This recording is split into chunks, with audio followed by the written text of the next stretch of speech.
Então, meus amigos envolvidos por essa vibração maravilhosa, vamos então dar início aos nossos estudos.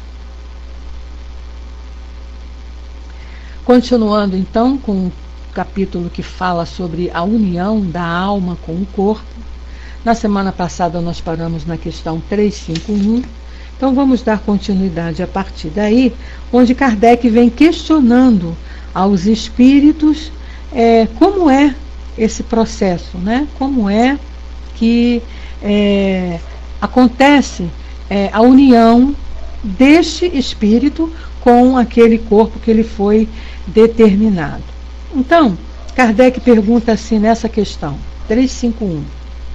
No intervalo da concepção ao nascimento, quer dizer, aqueles 9 meses normais de gestação, o espírito goza de todas as suas faculdades. Então, nós sabemos que ele vai se ligar àquele corpinho que vai ser formado no momento da concepção. Até ele nascer, ele ainda se lembra, sabe que é um espírito, sabe que vai reencarnar, sabe que vai ter que passar por provas, sabe das suas capacidades? E a resposta dos espíritos: mais ou menos, segundo a fase. Porque não está ainda encarnado, mas está ligado ao corpo. Então, veja bem, de modo geral, claro que a gente sabe que existem as regras, nas regras existem as exceções, mas a gente está falando de maneira geral.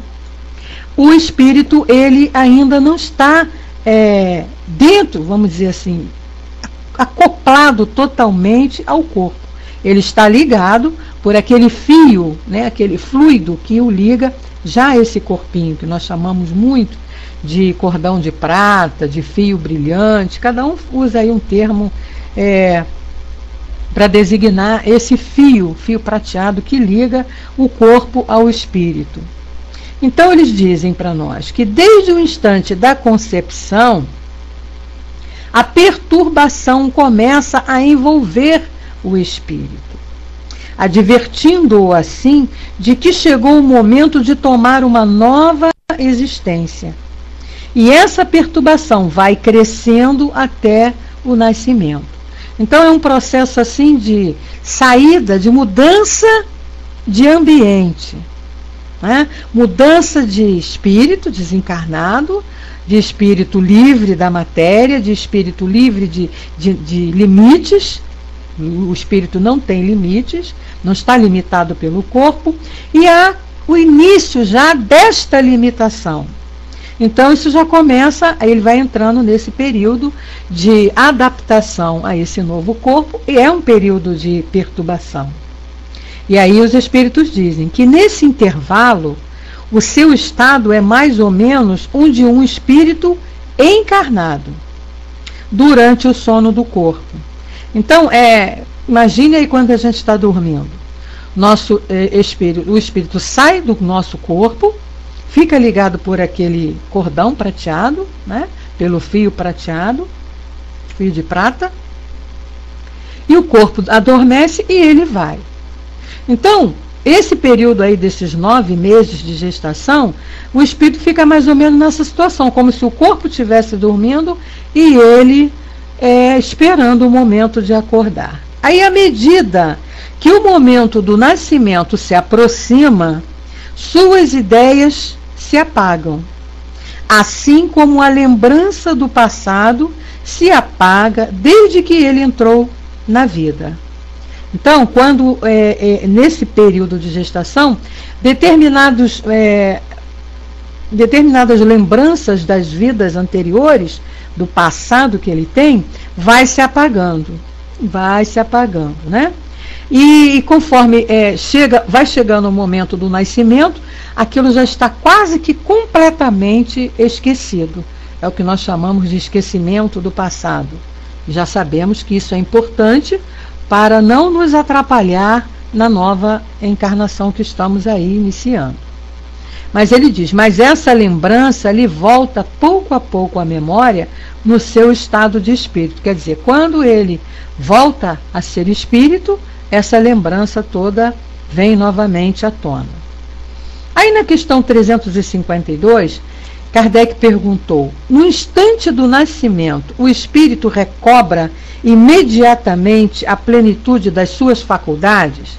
Veja bem, nós sabemos que todas as conquistas morais, todas as conquistas que vamos trazendo nas vidas que vamos passando, né, os valores do espírito, nós não perdemos. Então fica lá, como se nós estivéssemos lá, né, igual o computador, um HD, e aquilo vai ficando tudo ali no nosso HD. E durante a encarnação, a gente não sabe que sabe, a gente não lembra oficialmente, mas em determinadas ações que vão acontecendo no nosso dia a dia, nós já vamos colocando em prática essas faculdades adquiridas em encarnações passadas.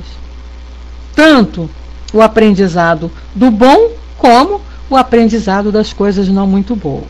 Então ele está perguntando aqui, quando a criança nasce, né? Quando o espírito ali, o momento do nascimento, ele imediatamente recobra todas essas faculdades que ele já tem em si? E a resposta, não. Então ele vai esquecendo tudo, né? Ele não se lembra mais, não vai se lembrando de nada. E ele diz, os espíritos disseram que elas se desenvolvem gradualmente com os órgãos. Então, conforme o corpinho vai se formando, vai crescendo, né?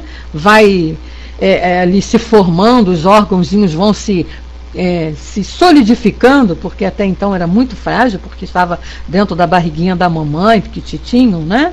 Então essas faculdades também vão se aproximando, vão se, como é que se diz? Vão surgindo, como se estivessem germinando. E aí eles disseram, ele se encontra numa nova existência.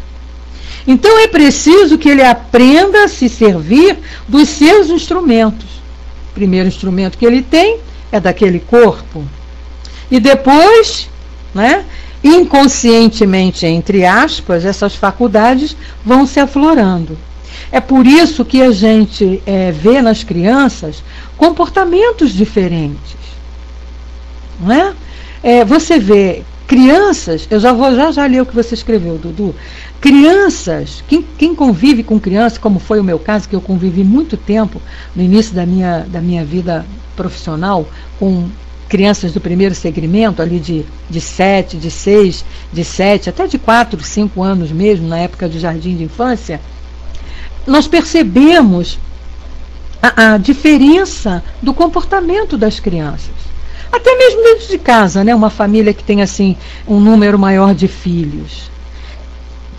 Tem criança que já mostra ali o seu caráter bom, né? Já é criança que é amiga, uma criança que já gosta de dividir os seus brinquedinhos, já gosta até de dividir o que está comendo, é criança carinhosa.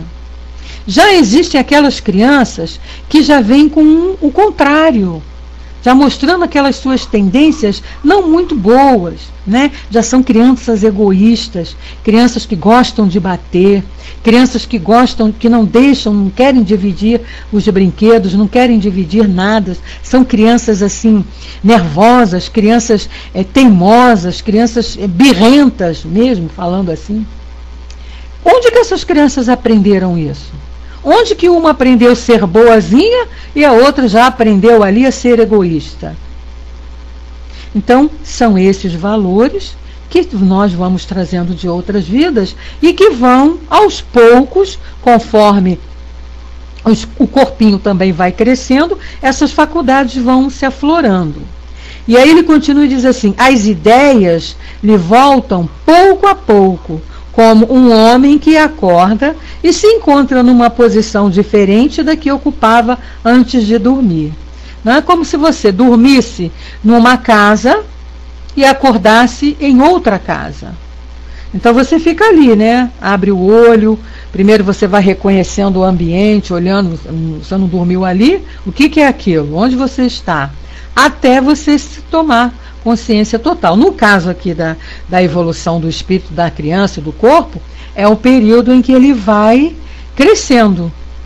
E aí a gente sabe que essa total assimilação dessas faculdades, né, começa ali a partir dos 7 anos.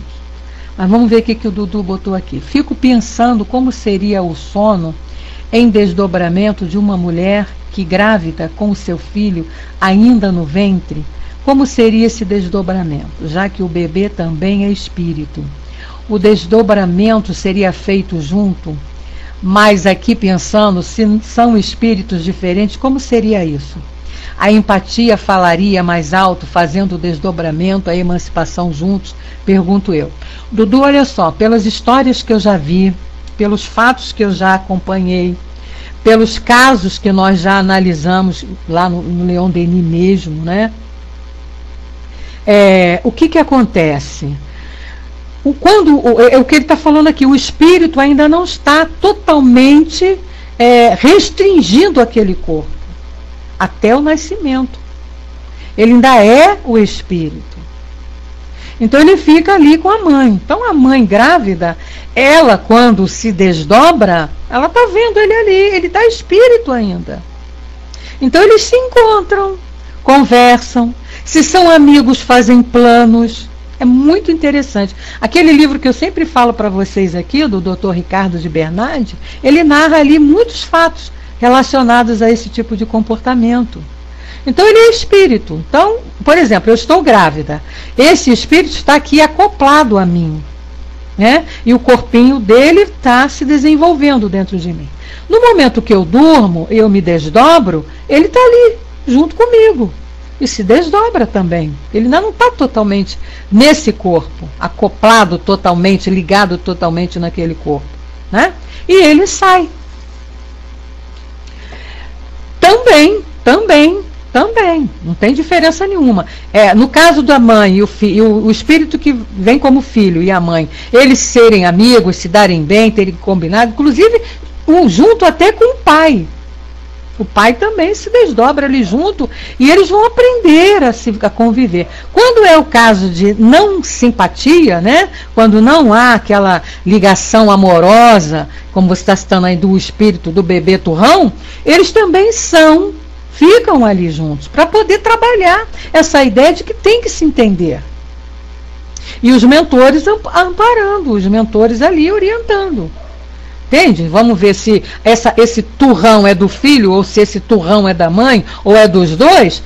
É um momento em que aquilo é trabalhado na mente de cada um para que aquela encarnação dê certo e eles se resolvam.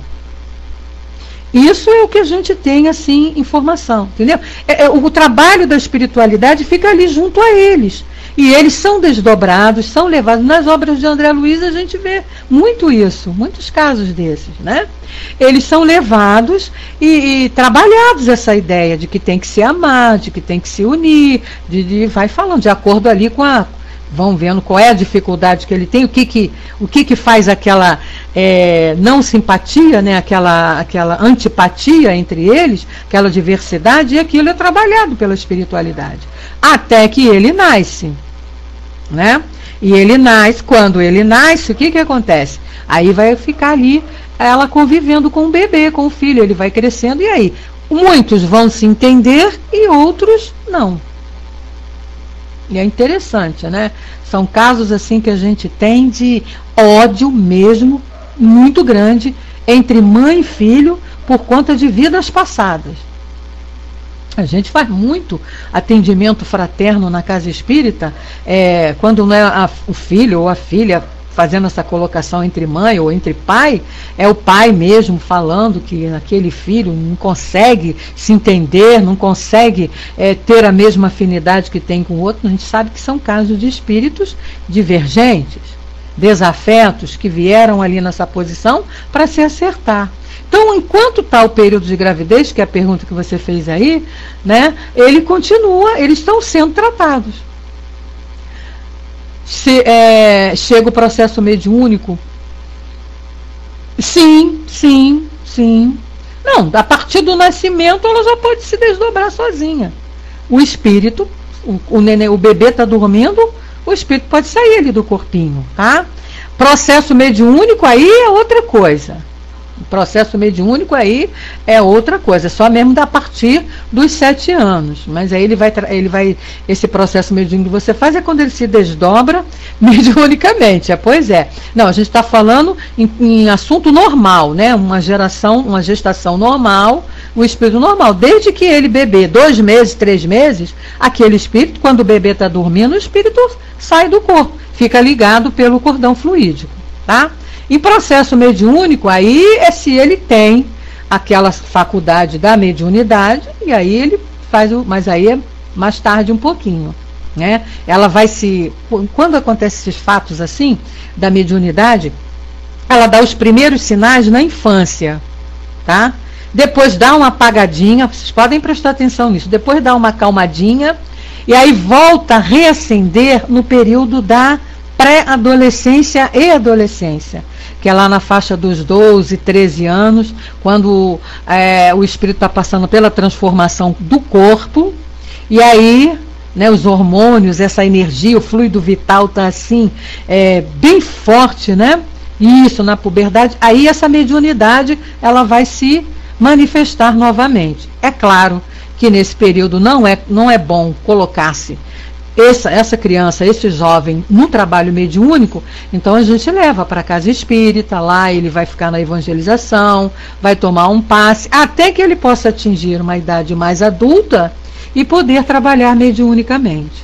Não é aconselhado você botar criança trabalhando mediunicamente, né? Acho que esclareceu aí a sua dúvida, mas no período de gestação, quando há o desdobramento normal, os corpos dormem, os espíritos saem, para se entenderem sim, né? Ele coloca ali que não existe pergunta idiota. Não, não existe mesmo. Pergunta nenhuma, principalmente aqui em doutrina espírita, é idiota. Todas elas têm o seu valor. Não podemos ficar com dúvida, né? Se a gente não souber, porque eu não sou a dona da verdade, não conheço tudo, não sei tudo, a gente pede ajuda para os universitários, pede ajuda para o auditório, pede ajuda para as placas, sai pedindo ajuda aí e a gente traz aqui a resposta para vocês, né? Então, voltando aqui, pede para o Negrão. Então, os universitários que eu estou falando é o povo aqui da sala, as placas é o povo aqui da sala, né? Para quem está aqui com a gente estudando, para você sim também, seu Negrão. Nós estamos aqui trabalhando juntos, estudando juntos, no mesmo nível. Bom, aí então ele na 353, ele pergunta, né? A união do espírito com o corpo, não estando completa e definitivamente consumada, se não depois do nascimento, pode considerar-se o feto como tendo uma alma? O que ele está perguntando aqui? No período da gestação, o feto, o espírito ainda não se uniu totalmente àquele corpo, né? Só vai ser quando nascer. Então a gente pode considerar que o feto tem uma alma? E aí a resposta: o espírito que o deve animar existe de qualquer maneira, fora dele. Mesmo que não esteja dentro naquele corpo, mas já é dele, pertence àquele corpo. Propriamente falando, ele não tem uma alma, pois a encarnação está apenas em vias de se realizar, mas está ligado à alma que deve possuir. Ou seja, a alma, né, como a gente aprendeu aqui lá no início, no estudo, na introdução, que é aquela essência do espírito encarnado, já tem ali, já existe ali. Não na sua ligação total, como ele diz, ele não está ligado totalmente, mas já tem ali, é como se já tivesse tudo preparadinho. A alma já existe ali. Por isso que aí a gente tem que entender a razão de não podermos aceitar aborto em situação nenhuma. Porque o espírito reencarnante, ele já está ali, começando a sua vida. A partir do momento da concepção, ele já começou a vivenciar o seu planejamento reencarnatório. As situações pelas quais vão se passando durante a gestação, a gente sabe que tem, sim, mesmo que ele nasça, que ele nasceu, lógico, a partir do momento que ele nasceu e está morto, a alma já não está mais ali, nem o espírito. Mas até o momento em que ele ia nascer e ainda não estava morto, a alma já estava ali. O espírito ia reencarnar. Porque o espírito se acoplou ao corpo, a alma já está presente. Porque não são coisas distintas. Né? A alma é como se fosse assim uma... Como é que eu vou explicar para vocês, né? É como se fosse assim um véu, uma tela, um ambiente criado dentro do corpo para receber o espírito. Uma coisa que não é concreta, que não é material. Entende? E aí a gente chama de alma, quando o espírito está encarnado, justamente por isso. Né? Como se ele tivesse um revestimento, a alma fosse um revestimento desse espírito que está ali, junto àquele corpo.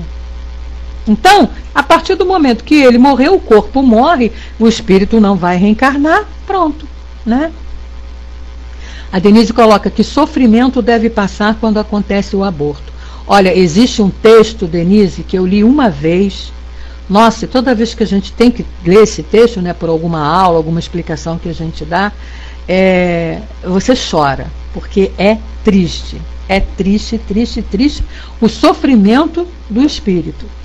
Imagina, é você pegar, né, do bebê abortado, ele contando, a narração dele contando todo o processo desde o início da concepção, ele está todo felizinho e aí vem...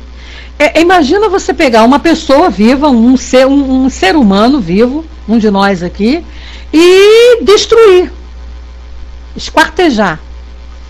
Como é que esquartejar vivo, isso aqui é o triste, né? Porque você matar e esquartejar, a criatura já não sente mais nada.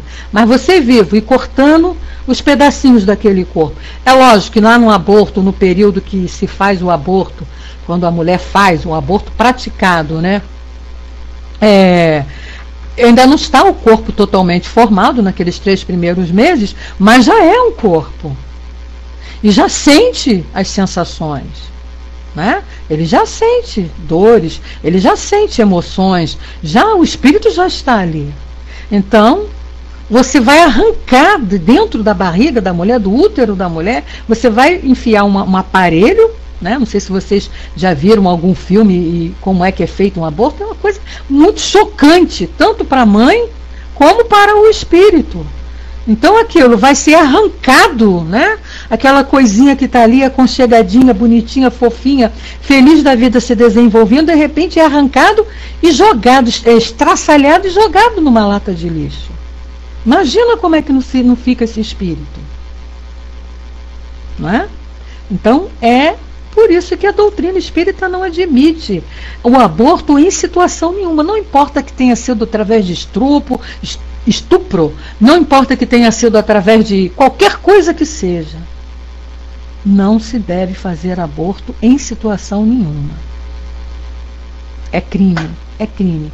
Você está matando um ser como se fosse um ser humano. Porque ele já está ali com todas as suas sensações, com todos os seus sentimentos, com todas as suas dores desenvolvidas já. Porque já tem um espírito ali. Né? Mas enfim, né, a gente está aí. O nosso governo aí, as nossas autoridades, autorizando aí lei de aborto. Doutrina espírita nos ensina, né? A cada um de acordo com as suas obras. Eles serão responsáveis. Vocês veem que todas as filosofias religiosas, todas as religiões estão lá combatendo, sendo contra. Ninguém aceita. Quem tem uma crença, né, religiosa, quem tem um senso moral, não aceita isso. Estão lá combatendo. E eles vão assinar a tal da lei. Vão ter que responder depois, né? Aí, numas vidas futuras, a gente vê determinadas situações, né? Olha só. Aí você vê, nossa, por que fulano está passando por isso? Vai ver o que o bonitinho fez lá no passado, né? Vai ver o que o bonitinho fez. Aí o Dudu já conseguiu o texto aí para quem quiser ler, ó. Aí, texto do bebê abortado. Pega depois e dá uma lida, Denise, que se prepara para chorar, viu? Porque é terrível. O Francis coloca aqui agora o CFM quer autorizar o aborto até a 12ª semana. Olha só, né? Aí quando for amanhã ou depois, nasce aí com problemas, passando por atrocidades, não sabe por quê, né? Enfim, é o que nós aprendemos aqui. A cada um de acordo com as suas obras. Então vamos procurar fazer obras boas, né? O Negrão coloca, no caso do estupro, o estuprador pode ter vínculo antigo com a estuprada? Pode e não pode, Negrão, tá? Pode ser caso assim, o espírito tem que reencarnar, está acontecendo ali um ato sexual, seja ele de maneira que for, então é naquele que é ali que vai ser aproveitado. E pode ser que seja também dívidas de vidas passadas entre os três, tanto da mãe com o espírito que vai reencarnar, como do estuprador. Pode ser as duas situações, tá? Segundo as informações que a gente tem. Bom, aí na questão 354, ele diz assim, como se explica a vida intrauterina, né? Como é que a gente vai entender a vida desse espírito lá no útero da mãe? E ele diz, é a da planta que vegeta. A criança vive a vida animal. O homem possui em si a vida animal e a vida vegetal, que completa ao nascer com a vida espiritual. Por quê? Quando ele nasce é que ele vai começar a pensar realmente, né? Aí, na 355 ele pergunta, há, como indica a ciência, crianças que desde o ventre da mãe não têm possibilidades de viver, e com que fim acontece isso? A gente pode lembrar aqui dos casos dos anencéfalos, né? Crianças que você já sabe que não vão sobreviver. Então é essa pergunta que ele está colocando aqui, né? Como é que isso acontece? Por que isso acontece? E a resposta, isso acontece frequentemente. E Deus o permite como prova, seja para os pais, seja para o espírito destinado a encarnar. Então vai ser sempre uma prova. Por que então você não deve também fazer o aborto nessa situação? Porque você estaria interrompendo a prova desse espírito ou desses pais. Porque muitos vão até o final e ainda duram horas, ficam vivos ainda horas. Eu escutei uma palestra uma vez com o Dr. Américo Domingues, que ele trata muito desse assunto, e ele disse que ele é obstetra, pediatra, ele disse que já fez, ele diz, né, nas suas palestras, que ele já fez nascimento, já fez parto de bebês anencéfalos sem cérebro, que duraram mais de horas, mais até de 24 horas. Não vão durar muito, mas duraram até mais de 24 horas. Então não se deve interromper de maneira nenhuma. Para os leigos que não têm esse conhecimento, realmente é uma situação complicada, né? Por isso que a gente entende quando Jesus diz, busca o conhecimento para você se libertar dos erros. Busque o conhecimento para você poder saber o que vai fazer. Porque se você não tem esse conhecimento, a lógica manda o quê? Poxa, se a criança vai... Eu tô grávida, estou esperando um filho que não tem cérebro, que vai nascer morto, então para que eu vou ficar ainda com esse corpo dentro da minha barriga durante 9 meses? Né?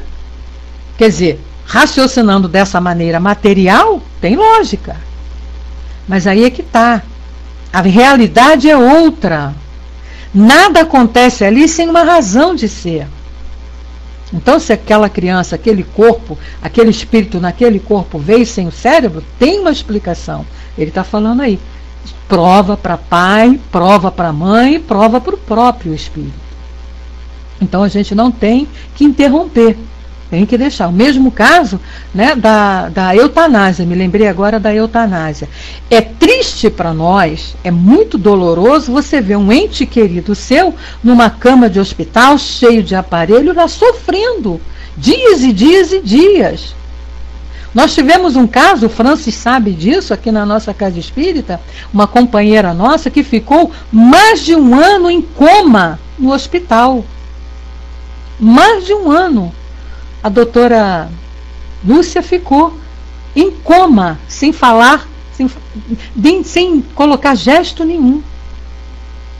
Mas a família ali espírita respeitou, e ela foi ficando, até que ela mesmo desencarnou. A gente sabe que aquilo ali é necessário para o espírito. Por mais doloroso que seja para nós, por mais triste que seja, mas é prova que o espírito está passando. Né? Ele está pagando ali, resgatando alguma coisa que daquela maneira vai ser bem útil para ele.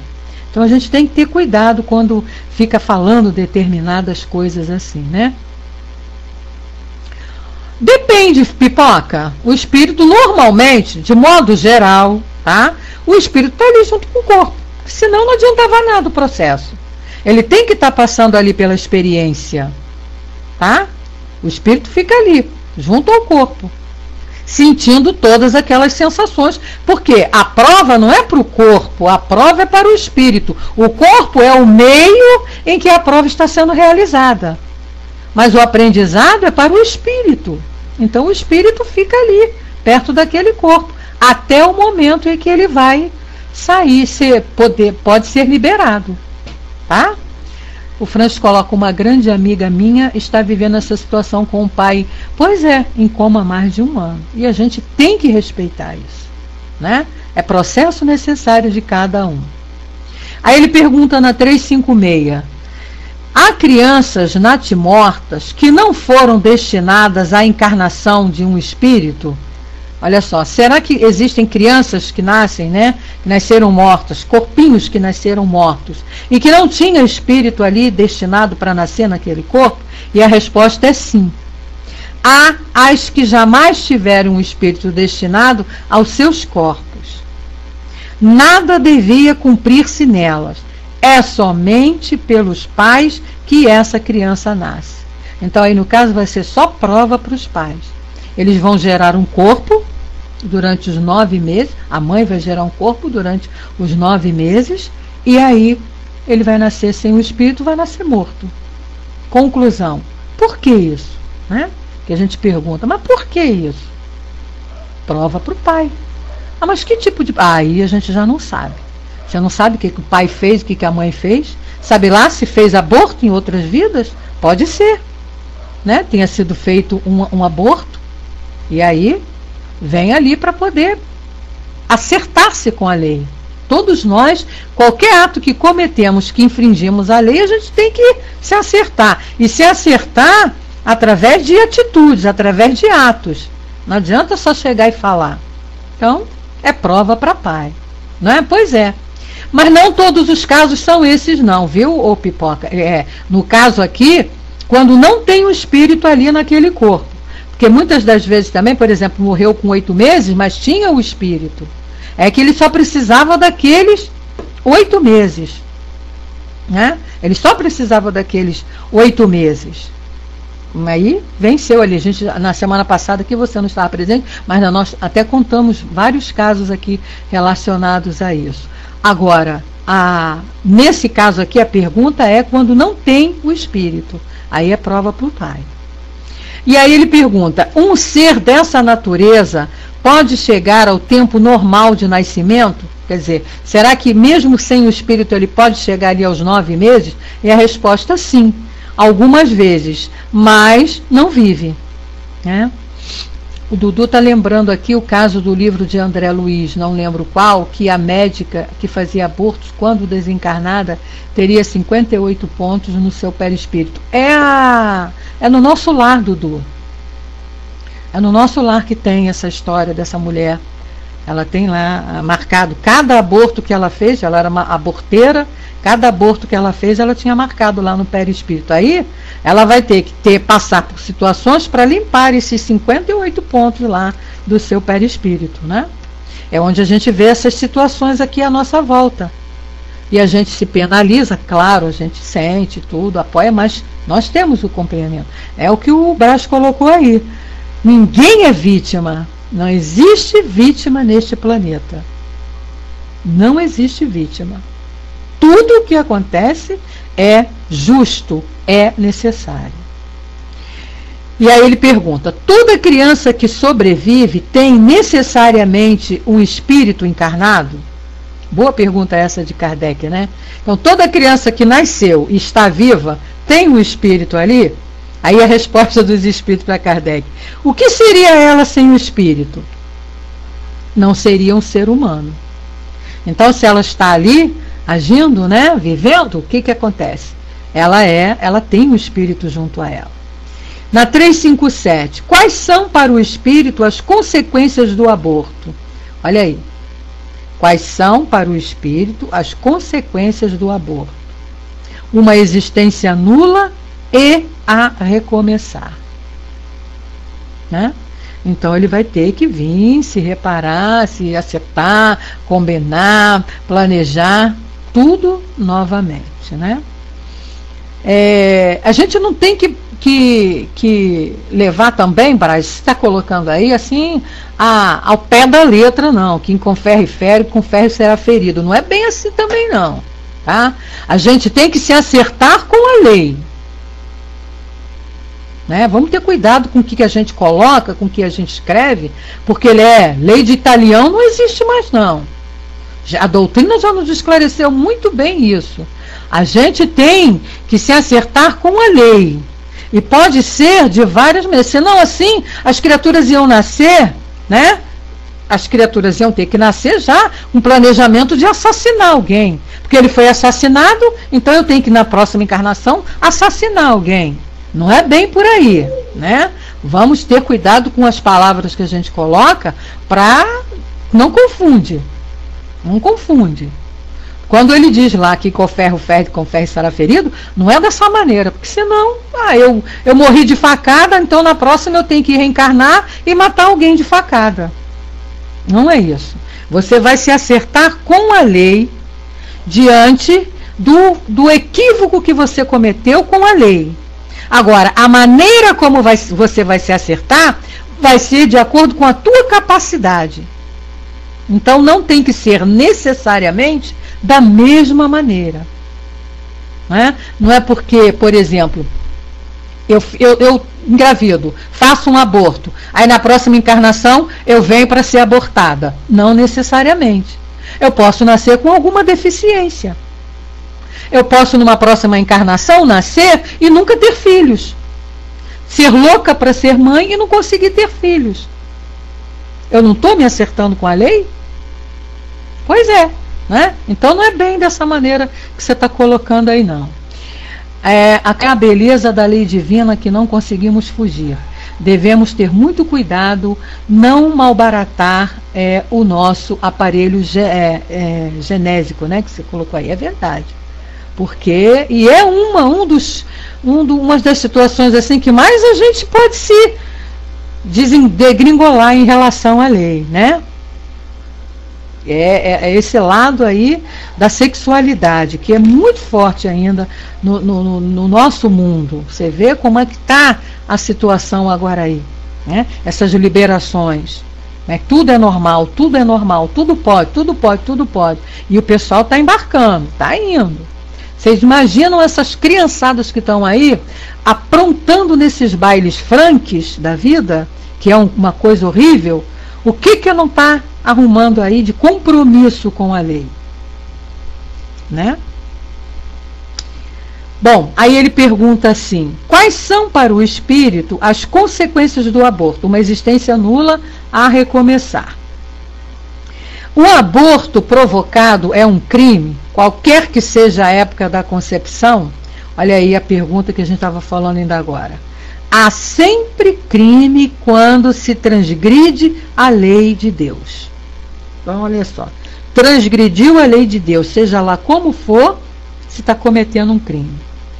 A mãe ou qualquer pessoa cometerá sempre um crime ao tirar a vida antes do seu nascimento.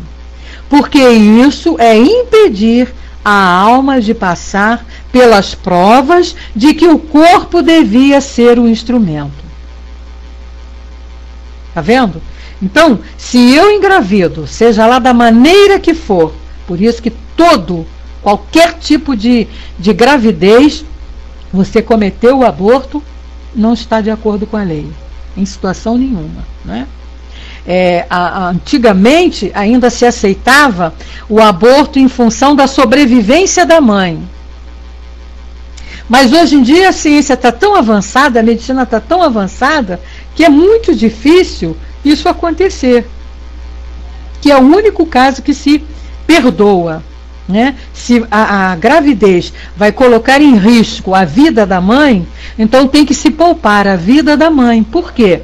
Porque ela tem ainda outras situações para vivenciar. Pode ter outra oportunidade de ter outros filhos, ou já tenha tido filhos e precisa cumprir com a sua missão. Então aí a gente ainda pensa nessa maneira, que é o que ele esclarece aqui para nós.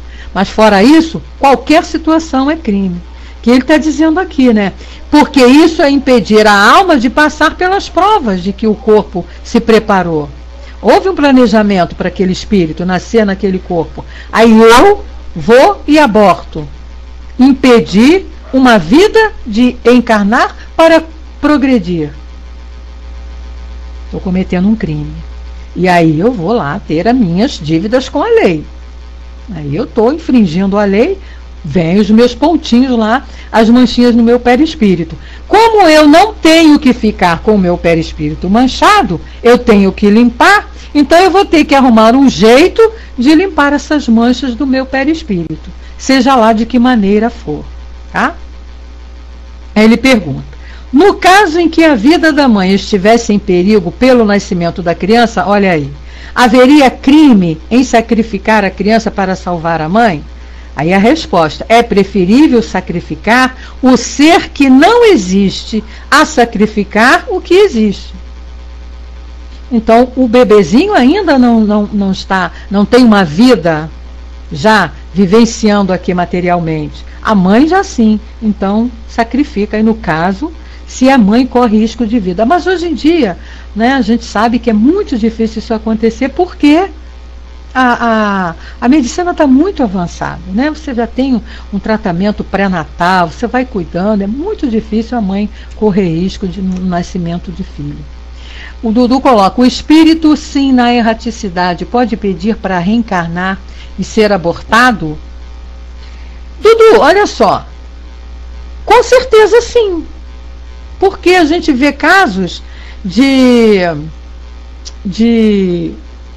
crianças que são abortadas espontaneamente. Eu não sei se ele pede para ser abortado, né? Mas ele vem com planejamento para aquele determinado tempo de existência somente. Você não lembra? Eu já contei aqui o caso para você, da menina aqui da nossa casa, que teve os 9 meses de gestação e nasceu morta. E aí foi questionado na espiritualidade, numa reunião, né, de uma reunião mediúnica, aquele espírito daquele corpinho que nasceu morto, da nossa companheira aqui na nossa casa, ele veio explicar que aquele tempo era o tempo necessário que ele precisava para terminar alguma coisa da encarnação passada. Pois é, pode ser escolha dele, do espírito. E aí, para cumprimento de uma situação dele, ou também pode ser aí prova para pai e mãe, e até para ele mesmo. Entendeu? Isso aí são coisas que pode ser. Agora, detalhar a situação, por exemplo, no caso do seu afilhado, eu não sei se é esse, mas pode ser. A situação é permitida? É. Pode acontecer? Pode. Nasceu lá, o aborto, ele se preparou para ter apenas, vamos dizer, 8 meses de gestação. Pronto. Completou os 8 meses, a mãe de repente leva um tombo, faz qualquer coisa e aborta, né? Aí ele pergunta na 360, é racional ter pelos fetos o mesmo respeito que se tem pelo corpo de uma criança que estivesse vivido?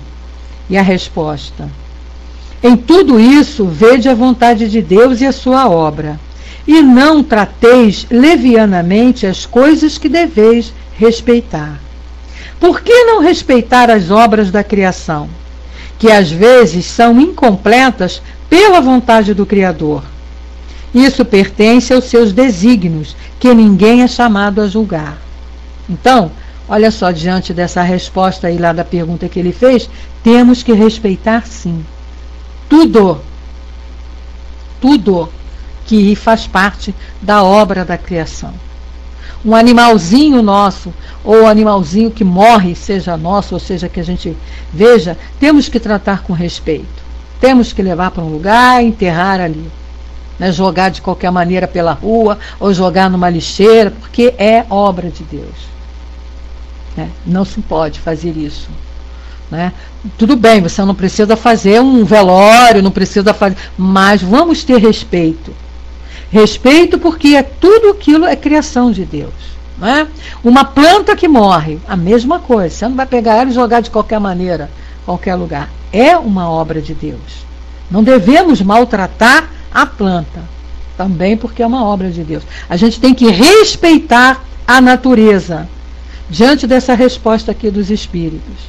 Tudo da natureza é criação divina, então merece todo o nosso respeito. Tá bom?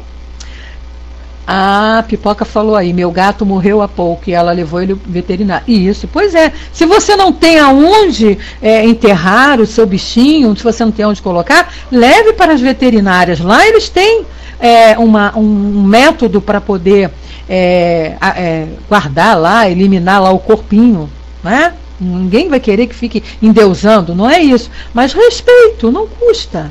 Né? Não custa. Para que você vai maltratar e destruir assim? Só porque é um animal que já morreu? É um animal, mas é filho de Deus também. Né? Falando assim bem no popular. Meus amigos, então esse ponto aqui a gente encerra aqui esse capítulo, né? Até o passarinho também.